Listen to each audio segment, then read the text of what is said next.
Καλησπέρα. Συνεχίζουμε να είμαστε οι γνωστοί και κάπως ενήμεροι, αρκετά καλά, οι περισσότεροι από μας. Ο κόσμος δεν μας γνωρίζει, δεν έχει κατανοήσει την αναγκαιότητα πως έστω και μέσα από μια τέτοια επικοινωνία είναι σχολείο, είναι εκπαίδευση και να προετοιμάζεται για τα χειρότερα. Να προετοιμάζεται με την έννοια του πολίτη, δεν πειράζει, είναι κάτι που με τον καιρό θα το κατακτήσουμε και θα βοηθηθεί η κοινωνία να απελευθερωθεί από αυτό το μάτριξ. Θα πω δύο πράγματα μόνο σε σχέση με όλο αυτό που αναλύσανε ο Αλέξανδρος και ο Δημήτρης, με τρεις κουβέντες. Η κοινωνία συνεχίζει να ζει σε λογικές παρελθόντος, τρέφοντας την ψευδαίσθηση σήμερα στη λογική της ανάθεσης που κάποτε στοιχειωδώς σε σχέση με τις ατομικές ελευθερίες μπορούσε να την ικανοποιεί και να την εκφράζει. Συνεχίζοντας όμως να παραμένει σε αυτή τη λογική της ψευδαίσθησης της ανάθεσης, απλά καταστρέφει το μέλλον το δικό της, η κοινωνία, των παιδιών της και των αγέννητων. Επίσης, αυτό που παρουσιάζουν στην Ευρώπη, ότι η δεξιά ή η άκρα δεξιά, τα λεγόμενα πατριωτικά κόμματα επικινδύνως ανεβάζουν τα ποσοστά τους και ανησυχούν και τα λοιπά, είναι ακριβώς το ίδιο αφήγημα της ανάθεσης, γιατί αν δεν υπήρχε το αντίπαλο δέος με την πολιτική που ασκεί η Ευρωπαϊκή Ένωση, απλά πάνω από το 80% των πληθυσμών θα τους είχαν πάρει ήδη με τις πέτρες. Τρέφοντας όμως την ελπίδα, ελπίζει ο κόσμος στη λογική της ανάθεσης, και όσον αφορά τους Ευρωπαίους καλά κάνουνε, δεν έχουν γνωρίσει τίποτα άλλο από ατομική ελευθερία, που δεν είχαν ούτε ατομική ελευθερία πριν τη Γαλλική Επανάσταση, που δεν είχαν ούτε εθνική συνείδηση.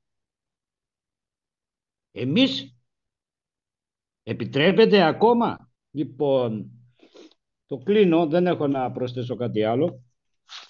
Ήθελα να πω και δύο κουβέντες για την Ευρώπη και το μεγαλείο της, με την έννοια της απόλυτης αποδόμησης, με την έννοια του σώζον εαυτός σωθήτω εντός ολίγου, και είναι λογικό, γιατί αυτή η Ευρώπη χτίστηκε απάνω στο άδικο, στο ψέμα και στην αρπαγή. Έτσι στήθηκε αυτός ο κολοσσός των πιο βαρβάρων της Ιφιλίου, των πιο καθυστερημένων της Ιφιλίου. Λοιπόν, μπαίνουμε στο θέμα μας, που είναι η τιμή και η μνήμη σε ένα σπουδαίο πρόσωπο που έπαιξε καθοριστικό ρόλο στην περίοδο της Επανάστασης, που εάν κατάφερνε ο τελευταίος που είχε μείνει μαζί με τον Κολοκοτρώνη, τους άλλους τους είχαν βγάλει ήδη από τη μέση, μεταξύ αυτών τον κορυφαίο άνδρα Οδυσσέα Αντρούτσο, πολύ νωρίς, και ο πρώτος και ο πιο επικίνδυνος. Λέω λοιπόν το εξής: η ιστορία είναι αμήλικτη και μας δίνει την εικόνα ότι κοτζαμπάσιδες, ιερατείο και προεστή σε αυτόν τον τόπο εδώ, ιδιαιτέρως στην Πελοπόννησο, δεν θέλανε με τίποτα όχι μόνο να γίνει η Επανάσταση, αλλά ούτε καν να διανοηθούν οι Γρεκοί, αυτοί οι ραγιάδες, να καλυτερεύσουν τη ζωή τους. Δεν θέλανε Επανάσταση, και είναι απλό. Ντυνόντουσαν σαν τους Οθωμανούς και ζούσανε πλουσιοπάροχα. Και πήγαινε οικογενειακά στους κληρονόμους ο τίτλος. Να κάνουν Επανάσταση για ποιο λόγο? Τι ακριβώς Επανάσταση να κάνανε? Επανάσταση την κάνανε οι ορτικοσυλλέκτες, οι τσοπάνιδες, οι αγρότες μες στη λάσπη, και όλος αυτός ο κόσμος που είχαν φορτωθεί αυτοί οι άνθρωποι στις πλάτες τους και τραβάγανε τον περισσότερο τους πλούτο αυτοί και το ελάχιστο περίπου 20% η πύλη. Από μιας εξ αρχής λοιπόν μέχρι και το τέλος δεν θέλανε επανάσταση, ενεμπλάκησαν στην επανάσταση χωρίς να πάρουν όπλο στα χέρια τους και να πολεμήσουν, στείνοντας κυβερνήσεις και ορίζοντας ότι εμείς θα είμαστε και θα αποφασίζουμε για το καλό του λαού. Αυτό από την αρχή της επανάστασης, πριν έρθει ο μεγάλος ραδιούργος Μαυροκορδάτος στην Ελλάδα που τύλιξε 2 φορές σε μια κόλλα χαρτί διπλωματικά και έχασε η Ρωσία για λογαριασμό του Σουλτάνου, χάρη στο Μαυροκορδάτο. Αυτό το διαβολάνθρωπο. Πριν έρθει αυτός. Και όταν ήρθε αυτός, οδηγηθήκαμε σε 2 εμφυλίους. Έφερε τη διαφθορά, μοιράζοντας λίρες που έφερε από εκεί δικές του μέσα μεταξύ των καπεταναίων και δημιούργησε δικό του στρατό μέσα από τα δάνεια που πήρε, που τα λαιλατίσανε στο δρόμο οι δικοί του άνθρωποι και ό,τι φέρανε εδώ ήταν μόνο και μόνο για να δυναμώσουν αυτοί και να ελέγχουν την κατάσταση. Αυτό όσον αφορά όλο αυτό το κύκλο που οι σημερινοί τους διάδοχοι είναι αυτοί που κυβερνάνε, αυτοί που είναι το κεφάλαιο σε αυτή τη χώρα και μας κουνάνε το δάχτυλο. Καραϊσκάκης.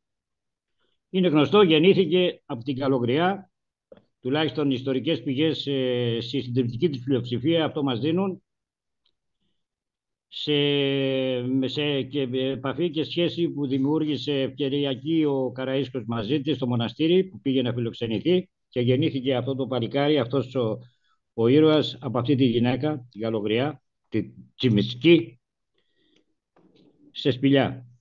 8 χρονών την έχασε τη μάνα του, η οποία γύριζε από εδώ και από εκεί και πουλάγε κεριά και λιβάνια προκειμένου να μπορεί να τον βοηθάει λίγο το μικρό το παιδάκι της. Πέθανε σε ηλικία 8 χρονών, πέρασε απίστευτες ταλαιπωρίες, απίστευτη φτώχεια. 14 χρονών περίπου τον πιάσανε και τον πήγανε στον Αλή Πασά, έμεινε εκεί μέχρι τα 22,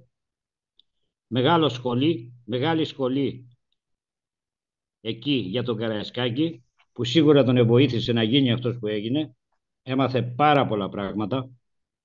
22 χρονών έφυγε και πήγε με τον Κατσαντώνη, έμαθε και σε εκείνο το σχολείο με αυτόν τον σπουδαίο οπλαρχηγό, ο οποίος είχε κάνει τους Οθωμανούς και παραμιλάγανε, δεν είχε χάσει νίκη, μάχη ποτέ με δάφτους. Και όταν τον πιάσανε μαζί με τα αδέρφια του και τους πήγανε στον Αλή Πασά και τους σκοτώσανε με τον τρόπο που τους σκοτώσανε, είπε και στους υπόλοιπους μετά που τον ορίσαν αρχηγό να πάνε στον Αλή Πασά. Πήγανε στον Αλή Πασά, γνώριζε πολύ καλά ο Καραϊσκάκης τι συμβαίνει με την πύλη και τον Αλή Πασά, γι' αυτό και πήγε. Τον εδέχτηκε ο Αλή Πασάς και τους άλλους, όρισε κάποιες περιοχές να διαφεντεύουν και ξεκίνησε αυτό που περίμενε ο Καραϊσκάκης. Έστειλε στρατό ο Σουλτάνος να τελειώσουν με τον Αλή Πασά και να του στείλουν το κεφάλι στην πόλη. Αντρούτσος και μια σειρά σπουδαίοι καπεταναίοι εκεί αποφασίσανε να είναι με τον Αλή Πασά και να τροφοδοτούν τον πόλεμο ώστε να σκοτώνονται όσο το δυνατόν περισσότεροι και από τις 2 πλευρές. Αφού έγινε αυτό, φύγανε, τους εγκαταλείψανε, δεν ήταν σύμμαχοι πια του Πασά. Και κάποια στιγμή ο Οδυσσέας Αντρούτσος, τα λέω αυτά για να δείτε πώς εξελίχθηκε η κατάσταση, η οποία έχει διαμορφώσει και την Ευρώπη ιδιαιτέρως, και αφού διαμόρφωσε αυτή την Ευρώπη, μας γέννησε και την Αμερική. Και όλον αυτό τον αξιακό κόσμο που βιώνουμε σήμερα όλος ο πλανήτης. Ο Οδυσσέας Αντρούτσος, όπως προείπα, ήταν η σπουδαιότερη φυσιογνωμία του αγώνα. Έχει έρθει σε επικοινωνία με τους Αρβανίτες που είναι από την πλευρά του στρατού του Σουλτάνου και τους λέει: δεν έχει νόημα για μας εδώ να εμπλεκόμαστε.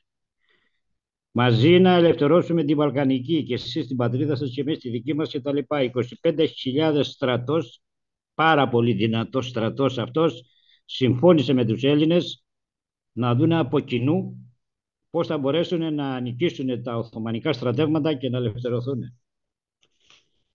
Ο Μαυροκορδάτος αυτή την περίοδο είναι στο Μεσολόγγι. Μαθαίνει τα καθέκαστα και δεν του άρεσαν καθόλου. Οι άνθρωποι αυτοί αποφασίζουν, οι Αρβανίτες, αφού βρεθήκανε στην Άρτα, να στείλουν μια αντιπροσωπεία, να πάει στην Πελοπόννησο, να συνεννοηθεί με τους οπλαρχηγούς του Μοριά, να δει τι θα γίνει με το θέμα του Ιμπραήμ και πώς μπορούν να βοηθήσουν στην απελευθέρωση της Πελοποννήσου. Πηγαίνοντας προς τα κάτω, σταματήσανε στο Μεσολόγγι. Ο Μαυροκορδάτος τους περίμενε. Εν τω μεταξύ έχει πάρει μουσουλμάνες και παιδιά μουσουλμάνων και τα έχει βαπτίσει δια της βία χριστιανούς. Έχει ρίξει κόπρανα και γουρούνια μέσα στα τζαμιά των μουσουλμάνων και έρχονται αυτοί οι άνθρωποι μέσα και βλέπουν και μαθαίνουν αυτά τα καθέκαστα. Συναντιούνται και με τον Μαυροκορδάτο. Τους λέει ο Μαυροκορδάτος ότι ναι, και εσείς θα γίνετε όλοι χριστιανοί, αν είναι δυνατόν κτλ.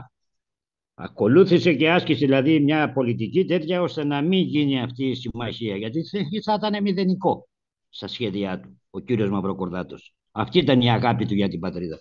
Αυτοί φύγανε, δεν πήγανε στην Πελοπόννησο, γυρίσανε πίσω, πήγανε στην Άρτα. Λένε τα καθέκατα στους δικούς τους. Έχει πάει ο Μακρυγιάννης, ζητάει κάτι πολεμοφόδια, του αρνούνται, του λένε άμα δεν έχετε, δεν ξέρω, πηγαίνετε βρέστε αλλού. Το λέει στον Καραϊσκάκη. Ο Καραϊσκάκης αντιλαμβάνεται ότι κάτι δεν πάει καλά. Δεν ξέρουν τι είναι αυτό που δεν πάει καλά. Τον ξαναστέλνει και του λέει πήγαινε πάλι και ρώτησέ τους και έλα να μου πεις. Ξαναπάει, του ζητάει και του λένε αν δεν έχετε πολεμοφόδια μην πολεμάτε. Πηγαίνετε σπίτια σας. Γυρίζει στον Καραϊσκάκη του λέει τώρα τη νύχτα να φύγουμε. Αυτοί θα μας φάξουνε μες τη νύχτα. Και έτσι θα γινότανε. Και σηκωθήκανε και φύγανε και γίνανε εχθροί. Και αυτός ο στρατός 25.000 Αρβανιτών μουσουλμάνων ξαναπήγανε πάλι στην υπηρεσία του Σουλτάνου. Το πρώτο μεγάλο έργο του Μαυροκορδάτου. Πάμε παρακάτω. Μεσολόγγι. Η έξοδος του Μεσολογγίου. Τι σημαίνει η έξοδος του Μεσολογγίου που γιορτάζουμε? Έχουν γίνει 3 πολιορκίες και είναι η τρίτη, 10 Απρίλη του 22 ή του 24 γίνεται η έξοδος. Γιατί έγινε η έξοδος? Γιατί αυτός ο αλήτης, ο μοιραίος άνθρωπος έχει πάρει 2 εκατομμύρια λίρες από τους Εγγλέζους. Όσα του φέρανε, περίπου 1.300.000, άλλα τα φάγανε οι άλλοι στον δρόμο.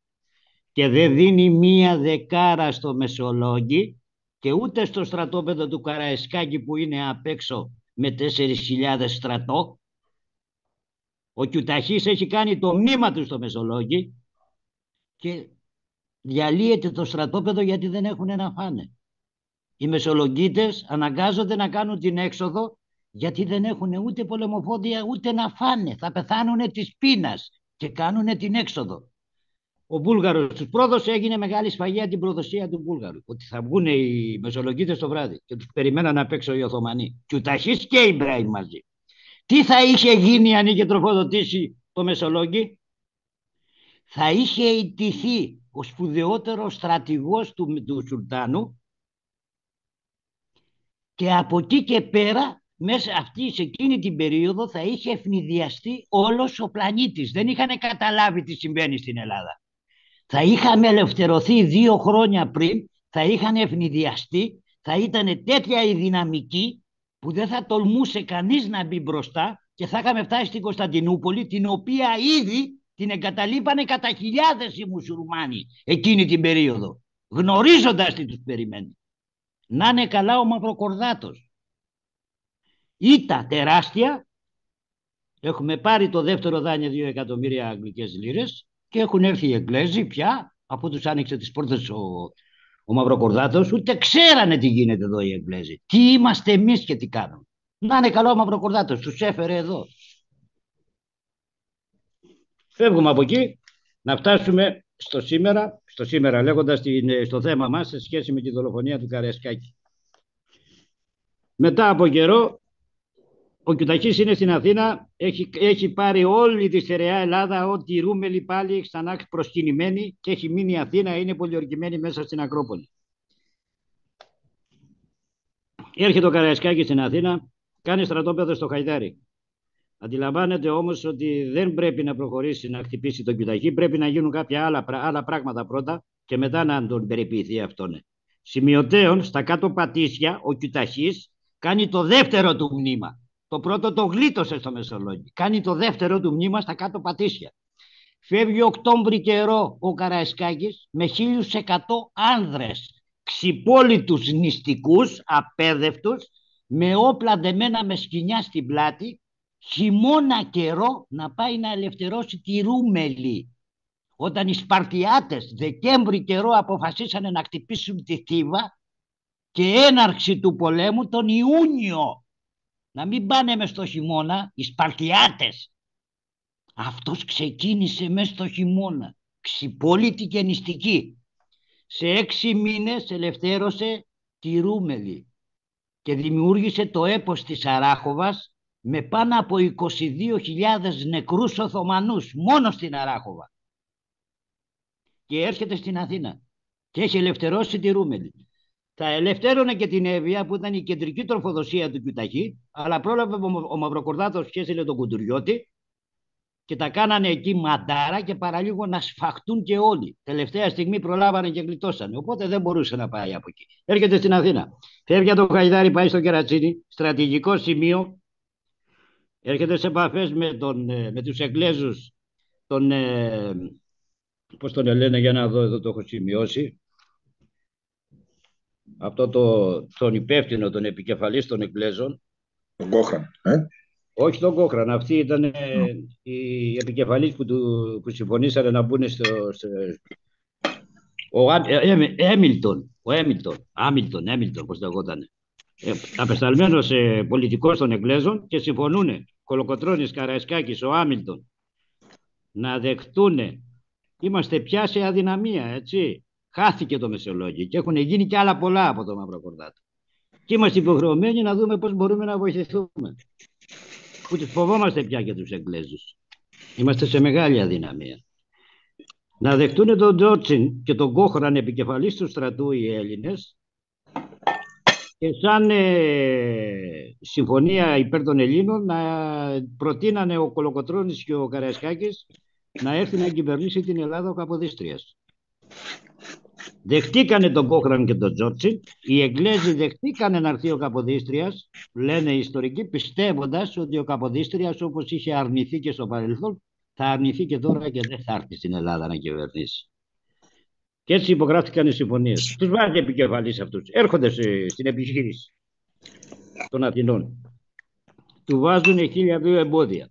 Παραμονή της μάχης που είχε ετοιμάσει με δικό του σχέδιο ο Καραϊσκάκης, του ζητάει 8 τεράστιες κάσες μπαρούτι. Αυτοί του στείλανε 8 κούτες. Δηλαδή 8 κούτες από 8 δεσμίδες κουτιά μπαρούτι. Και αυτό ζήτησε κάσες που είχαν μέσα, ας πούμε, από 15 κουτιά των 8 κτλ. Με το που τα βλέπει αυτά ο Καραϊσκάκης τρελάθηκε, λέει αυτοί δεν θέλουν να μας βοηθήσουν, αυτοί θέλουν το χαμό μας. Δεν είναι αφελείς, ξέρουν πολύ καλά τι κάνουν. Πάρτε τα και πετάχτε τα στη θάλασσα για μαλάγραστα ψάρια, τους λέει, αυτές τις 8 κούτες που τους στείλαν την παρούτη. Και τον πιάνει πυρητός όπως είχε αυτές τις κρίσεις, γιατί ήταν εφηματικός, και μπαίνει μέσα στη σκηνή, ξυνότανε να κάτσει να ξεκουραστεί και να δει πώς θα λύσει το πρόβλημα της μπαρούτης. Εκεί που ξάπλωσε να ξεκουραστεί, ακούει κάτω στο φλίσβο απέναντι, στην περιοχή, όσοι γνωρίζουν, που ήταν το στρατόπεδο της αεροπορίας και είχε και ένα εκκλησάκι εκεί μέσα, και όλη η περιοχή λεγόταν Βοηδομάτης, κάπως έτσι λεγόταν. Ακούει πυροβολισμούς και του έκανε εντύπωση. Το πρωί 5 ώρα ήταν η επιχείρηση να χτυπήσουν τον Κιουταχή με το δικό του σχέδιο, όπως το είχε οργανώσει αυτός. Ότι η διαταγή ήταν τίποτα, 0 ύπνο. Ακούει πυροβολισμούς. Μετά αυτοί οι πυροβολισμοί γίνονται πιο έντονοι και αρχίσανε και κανονιές και αντιλαμβάνεται ότι είναι πραγματική κανονική μάχη. Πετάγεται έξω από τη σκηνή του, καβαλάει το άλογο, δεν έχει πάρει όπλα μαζί του, αρπάζει ένα σπαθί από έναν που ήταν μπροστά του και ενημερώνει και τον υπασπιστή να ενημερώσει τον Χατζη Μιχάλη που ήταν επικεφαλής του υπηκού του, 300 πις, να κατέβει μαζί του να πάει να τον ακολουθήσει. Κατεβαίνουν κάτω, ο σκοπός του ήταν να σταματήσει αυτό το πράγμα, από πού και ως πού. Πράγματι λοιπόν κατέβηκε εκεί και πάει και ο Νοταράς που είχε το στρατόπεδο λίγο πιο πέρα στο Κερατσίνι, στην Καστέλα, και σταμάτησε αυτό το μακελιό, αυτός ο πόλεμος, και παίρνει τον δρόμο της επιστροφής. Τι έχει γίνει? Είχαν έρθει οι κριτικοί με τον Καλέργη, τους οποίους τους πλήρωνε ο Κόχραν. Τους είχε πληρώσει ο Κόχραν να έρθουν την προηγούμενη μέρα. Εκείνο το απόγευμα τους τάισε, που τους έδωσε ψωμί και κάτι, δεν ξέρω τι μεζέ τους έδωσε, τους έδωσε και πολύ κρασί. Τους έστελνε συνέχεια κρασί, δώρο από τον Κόχραν. Οι κριτικοί πίνοντας και πίνοντας και πίνοντας ήρθαν στο Σακίρ Κέφι. Δίπλα είναι ο ανιψιός του με ένα σύνταγμα. Δίπλα από τους κριτικούς. Σηκώνουν την κριτική Σακίρ Κέφι με το κρασί που τους ποτίσανε και αρχίζουν τις αψημαχίες. Δεν μπορούσαν να τους σταματήσουν. Αφού υπάρχει σχέδιο, σε 5 ώρες ξεκινάμε πόλεμο. Τι είναι αυτό το πράγμα? Δεν τους σταματήσανε. Πήγε λοιπόν ο Καραϊσκάκης, τους σταμάτησε. Στον δρόμο της επιστροφής μες στη νύχτα, περίπου 11.30 με 12 η ώρα τη νύχτα, 1 ξημέρωμα 23 του μήνα, εκεί ακούστηκε μέσα στο σκοτάδι, εκεί που είναι ο Κηφισός η ΔΕΗ, η παλιά η ΔΕΗ, ο ηλεκτρικός, μπροστά στον Κηφισό, τότε δεν υπήρχε αυτό, σαν δρόμος, μία ντουφεκιά. Τι έχει γίνει? Όπως είδουσαν όλοι στα άλογα και πηγαίνανε για το στρατόπεδο να πάει στη σκηνή του, έφαγε μία ντουφεκιά από διπλανό, από ψηλά, δεν υπήρχαν δέντρα εκεί, ήταν να το πούμε κάμπος. Από υπαία την έφαγε. Από ψηλά προς τα κάτω, στην κοιλιά, στη βουβοκύλη. Από πάνω προς τα κάτω. Κάποιος σιπής μπήκε μέσα στον σιπής του Χατζησάβα, του Χατζημιχάλη, του Βούλγαρου αυτού που ήταν στρατιωτικός στην Ελλάδα και μας τίμησε και τιμήθηκε. Και είχε σκοπό και αποστολή μόλις βρει την ευκαιρία να τον βγάλει από τη μέση. Γιατί? Οι Εγγλέζοι είχαν αποφασίσει Ελλάδα ή Πελοπόννησο και κάποια νησιά. Είχαν τη Μάλτα από την άλλη μεριά, θα στείνανε και αυτό το κρατήδιο εδώ και θα ήταν οι ελεκτές της Μεσογείου. Ο Καραϊσκάκης πήγε και ελευθέρωσε τη Ρούμενη. Θα ελευθέρωνε όλη τη Στερεά. Τους χάλαγε τα σχέδια. Ήταν ο πιο επικίνδυνος άνθρωπος για τα συμφέροντά τους. Καθώς επίσης και για τον Μαυροκουρδάτο, ο οποίος ήταν πρίγκιπας και έπρεπε να διοικήσει αυτό το κρατήδιο. Τα πάντα συμφωνημένα. Και έτσι, με αυτόν τον τρόπο, βγάλανε τον ήρωα από τη μέση. Το τι έγινε σε όλη την Ελλάδα, από Θρήνο, είναι απερίγραπτο. Αν μπει κανείς μέσα στο βιβλίο του Φωτιάδη και διαβάσει το τι έγινε σε όλη την Ελλάδα, που έμαθε για το θάνατο αυτού του ανθρώπου, αυτού του ήρωα, θα κλαίτε.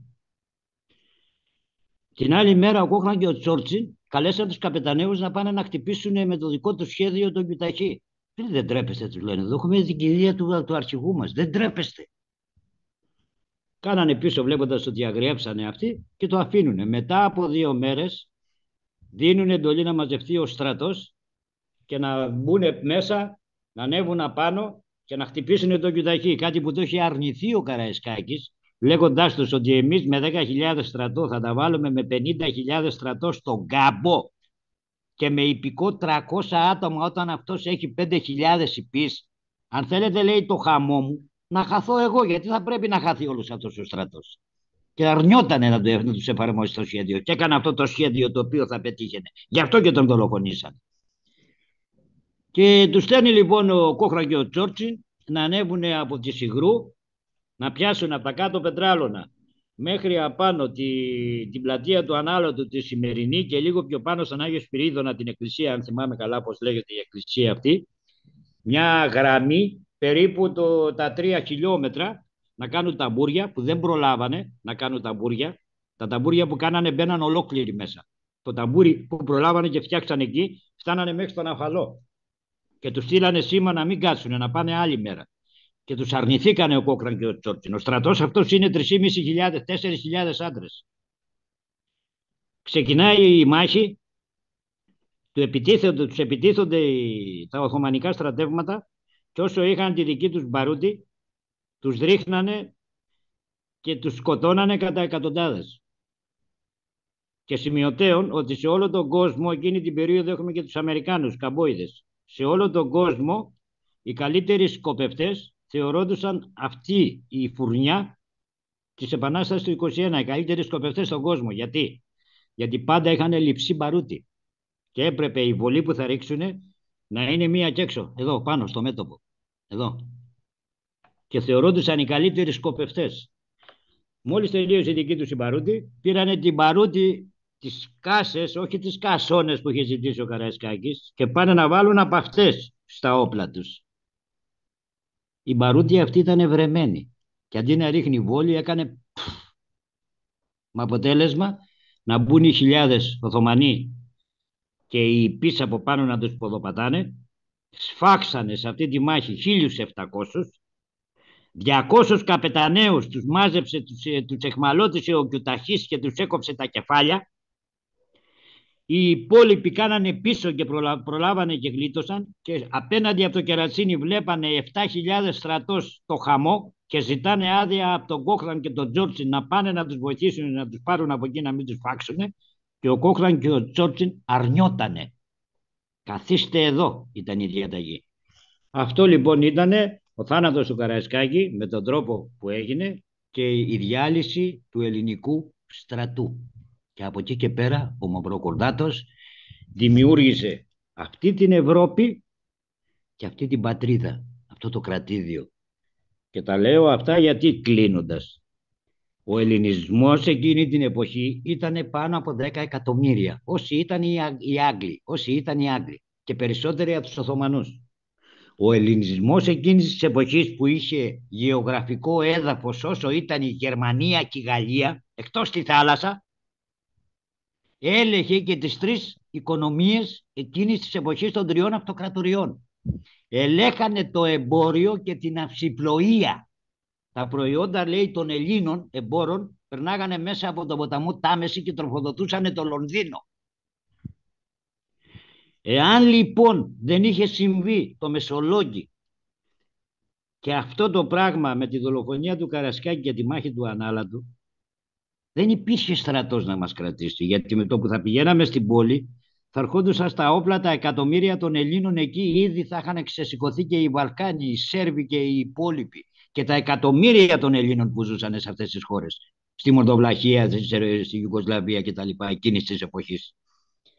Και θα είχε τελειώσει το θέμα και ο ελληνισμός θα ενωνόταν όπως ήταν φυσικό, γεωγραφικά και εθνικοκρατικά. Και όταν αυτοί τρέμανε τον Οθωμανό και εμείς τον ξεσκίσαμε, του δημιουργήσαμε ήδη στα 8 χρόνια της Επανάστασης πάνω από 450.000 νεκρούς επαγγελματία στρατό. Όταν αυτοί τον τρέμανε, τι ακριβώς θα κάνανε μετά? Τι ακριβώς θα μας κάνανε? Με μια τέτοια τεράστια δυναμική λόγω πολιτικοκοινωνικού καθεστώτος. Ο ελληνισμός είχε αυτή την τεράστια δυναμική, ανελιπώς από τους ελληνιστικούς χρόνους, Ρωμαϊκή Αυτοκρατορία, Βυζαντινή και Οθωμανική Αυτοκρατορία.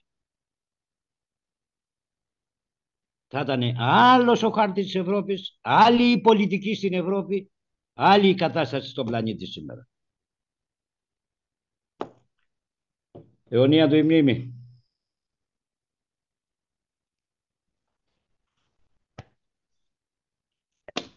Ευχαριστούμε, Δημήτρη.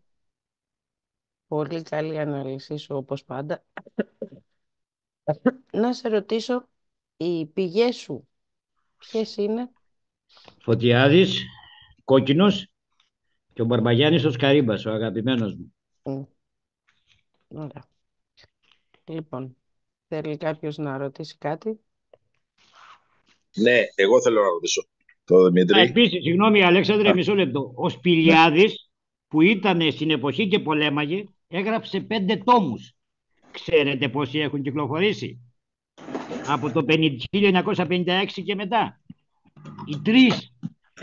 Και τώρα τελευταία δια της βίας, τώρα που μιλάμε, αυτή την περίοδο, αποφασίσανε να βγάλουν και άλλον μισό. Του Σπηλιάδη. Ήταν απαγορευμένα. Την ιστορία τη γράψαν οι νικητές. Χάρη στους Ευρωπαίους. Ελευθερωθήκαμε και γίναμε και έθνος. Αφού μας φτιάξανε το κράτος. Πώς αλλιώς θα χρωστάμε τώρα στους Ευρωπαίους? Λέγε, Έλα, Αλέξανδρε. Αλέξανδρε. Θέλω να ρωτήσω τον Δημήτρη, πέραν της στρατιωτικής δυνότητος του στρατηγού, του Καραϊσκάκη, θέλω να μου πει αν αντελήφθη έγκαιρα ή όχι το ρόλο που παίζανε οι κοτσαμπάσιδες και κυρίως ο Μαυρογορδάτος και τι διημήφθη μεταξύ του στρατηγού του Καραϊσκάκη και του Κολοκοτρώνη. Ο πρώτος που το είχε δει ήταν ο Αντρούτσος. Ο Αντρούτσος από την πρώτη μέρα που πάτησε ο Μαυροκορδάτος στο πόδι στην Ελλάδα δεν τολμούσε να κατέβει προς τα κάτω. Κατέβηκε στον Άφλιο να πάρει τους μισθούς όπως του είχαν πει, να πληρώσει το στρατό του. Είχε περίπου τους 1.800 άντρες. Του επιτίθενται 7. Παιδιά, όταν μιλάμε για Αντρούτσο, μιλάμε για έναν άντρα ο οποίος κρατούσε 2 τράγους έτσι στα χέρια, ένα στο δεξί του χέρι και ένα στο αριστερό, έτσι. Να τους γδάρουν, να τους καθαρίσουν, να τους πάρουν, να τους ψήσουν. Λοιπόν, και του επιτίθενται 7 να το σκοτώσουν μέσα στον Άφλιο. Τους αρπάζει και τους 7 τους μαυρίζει στο ξύλο και τους πάει στη χωροφυλακή. Μετά από λίγη ώρα οι ίδιοι του κάνουν δεύτερη επίθεση. Τους ξαναμαυρίζει στο ξύλο ξανά στη χωροφυλακή. Την τρίτη φορά τους τσάκισε στο ξύλο, στη χωροφυλακή δεν πήγε. Και έχει έρθει ο Καραϊσκάκης, ο οποίος του έχουν ξυλώσει ήδη τα καλόνια ο Μαυροκορδάτος με την περίφημη δίκη που κάνανε εκεί στο Ετωλικό, που γέλαγε όλος ο κόσμος. Καπεταναίοι που κάλεσαν να τον δικάσουν, τους βρίζανε να καταδικάσουμε, λέει, αυτόν τον άνθρωπο. Δεν τρέπεστε λίγο, μας φέρατε εδώ. Και σηκωθήκαν και φύγαν, κατάκαν τις κοιλιές τους από τα γέλια με αυτά που τους έλεγε ο Καραϊσκάκης. Του ξυλώσαν όμως τα γαλόνια και του απαγορέψανε να ξανασχοληθεί με τα πολεμικά. Και βλέποντας τον Ιμπραήμ που κατεβαίνει και τα λοιπά, διάφορα πηγαίναμε από το κακό στο χειρότερο, αποφασίζει να πάει στον Άφλιο να ζητήσει συγγνώμη από τον Μαυροκορδάτο και να τον αφήσει πάλι να πολεμήσει. Τον βρίσκει ο Οδυσσέας Αντρούτσος εκεί. Ρε, εσύ, του λέει, έχω τα παλικάρια μου απ' έξω. Έχεις και εσύ 300.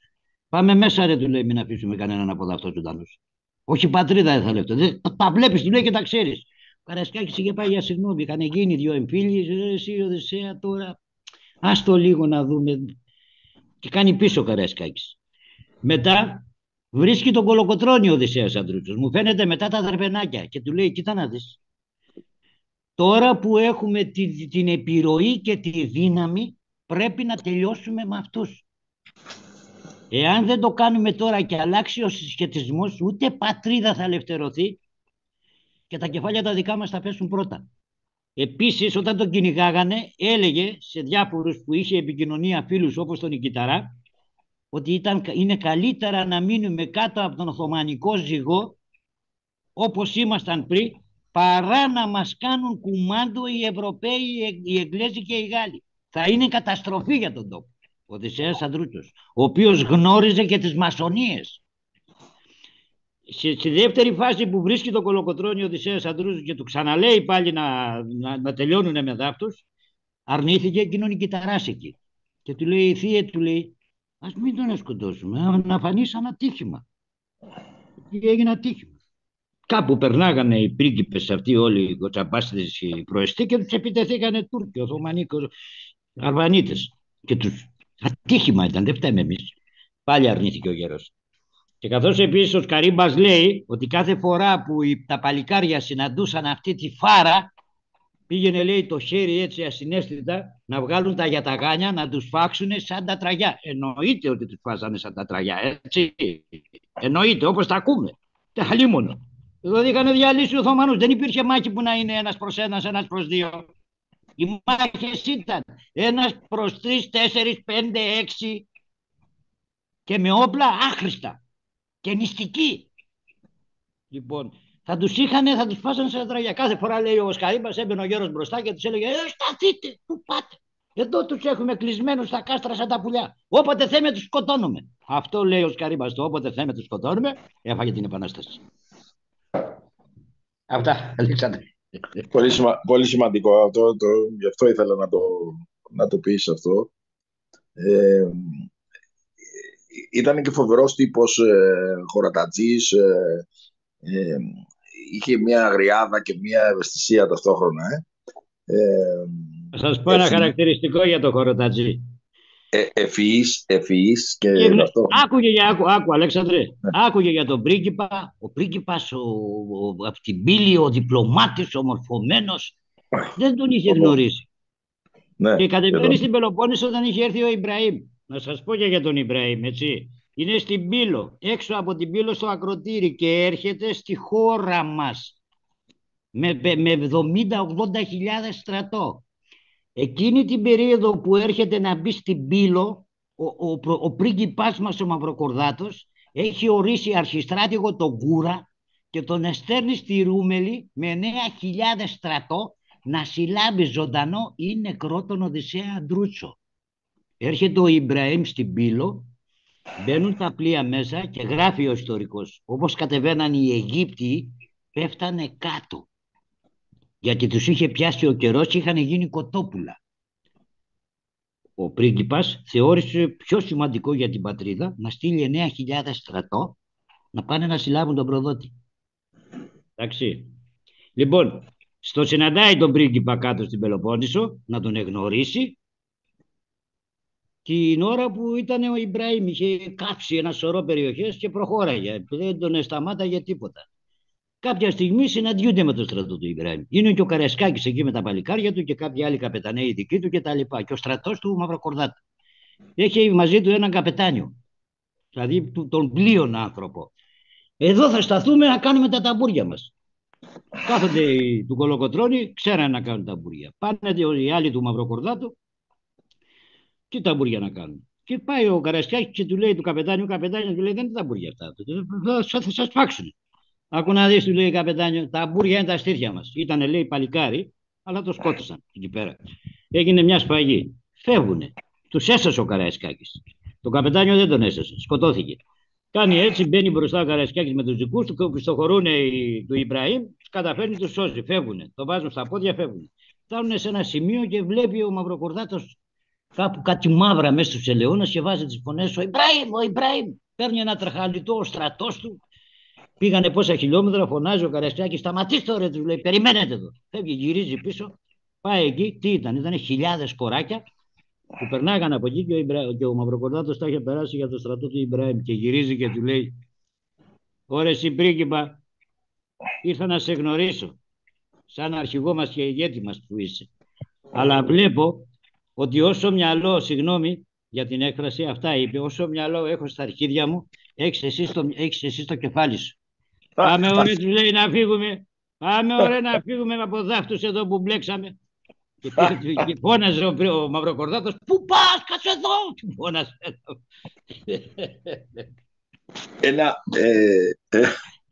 Ένα επίσης γεγονός ωραίο ήτανε, τον εκαλέσανε σε δεξίωση πάνω στην Βρετανική ναυαρχίδα και ο Καραϊσκάκης έβαλε την καλή του στολή, η οποία υπάρχει νομίζω στην Αράχοβα, Δημήτρη, και είχε επιπλέον πώς το λένε, κολλιέ, έτσι με μεγάλες πέτρες και αυτά που λαμπυρίζανε και τα λοιπά, για να προκαλεί δέος, έτσι, στους εχθρούς. Έβαλε λοιπόν την καλή του στολή και πήγε πάνω και αρχίσαν οι Άγγλοι να το παίζουν, ξέρετε, το γνωστό το αγγλικό το φλέγμα, να του δίνει οδηγίες, να του κάνει ηρωνίες, του λέει, ξέρεις ποιος είμαι εγώ, του λέει. Του λέει, ποιος είσαι, του λέει, εδώ από τους Έλληνες. Εγώ, του λέει, είμαι ο αρχιστράτηγος των στρατιωτικών δυνάμεων των Ελλήνων της Ρούμελης, του λέει. Θα μου πεις εσύ, του λέει, Άγγλε, τι θα κάνω εγώ, του λέει, είσαι καλά. 300 τουφέκια τώρα, αρχιστράτηγος των στρατιωτικών δυνάμεων της Ρούμελης. Ήτανε, περίπτωση. Θα μου πείτε, οι εποχές δημιουργούσαν αυτούς τους ανθρώπους, έτσι. Αλλά ο συγκεκριμένος ήταν περίπτωση.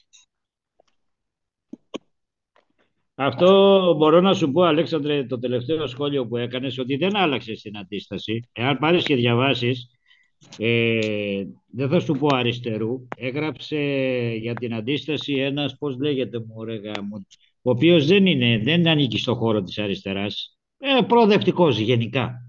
Αν Ο, διαβάσεις μέσα, Χωριανόπουλος, κάπως έτσι ναι, λέγεται. ο τέτοιος, ο άντρας της Μαλβίνας, της Καραλίλες. Ναι.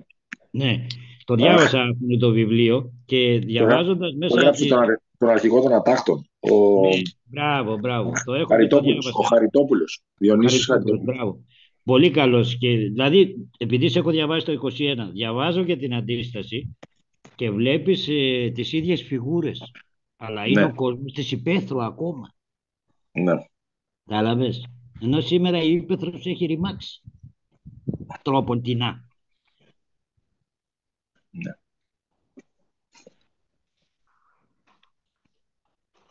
Έχει Ε, φύγει ο άνθρωπος από τη φύση.